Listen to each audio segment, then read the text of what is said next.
America is in crisis. Inflation is at its highest in 4 decades.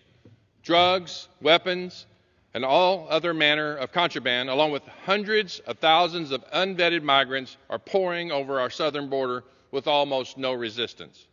Our national debt is over $30 trillion, a sum of money that most people cannot even begin to comprehend.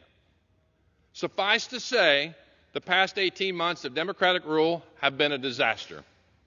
The American people are sick and tired of their government recklessly spending their tax dollars while families struggle to put food on the table and to fill up their gas tanks. Can you blame them? Families across the country are sitting at home trying to make ends meet while the federal government runs around and spends their money like it's going out of style. President Biden often likes to tout his understanding of, quote, kitchen table economics.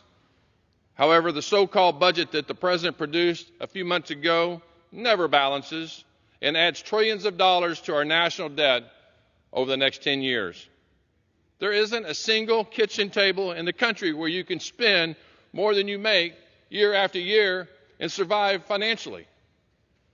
One of Speaker Pelosi's most famous phrases is, "Show me your budget, and I'll show you your values." It's plain to see that Democrats care little for financial responsibility and a strong American economy. They won't even draft a budget. I've been in Congress 4 years, and under Speaker Pelosi's leadership, the Democrats have not created a single budget in the House Budget Committee. If Congress can continue down this path, we'll add $15.1 trillion to the debt this decade, $24.2 trillion in the 2030s, and $41.8 trillion in the 2040s. These are incomprehensible numbers.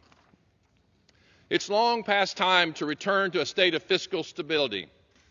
That's where the Republican Study Committee's budget comes in.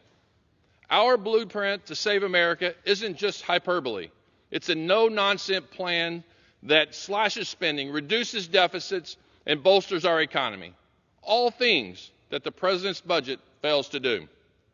It is the most pro-life budget that the RSC has ever produced. It ensures the protection of American constitutional rights. It solidifies our national security and secures our southern border. It saves Medicare and Social Security from insolvency. While the president's budget increases spending to $73 trillion and taxes to $58 trillion, our budget decreases spending by $6.7 trillion, all while balancing in just 7 years. This is exactly what our country needs right now. Tonight, we're going to hear from the hardworking men and women who helped create this budget and who are committed to putting these policies into action next year.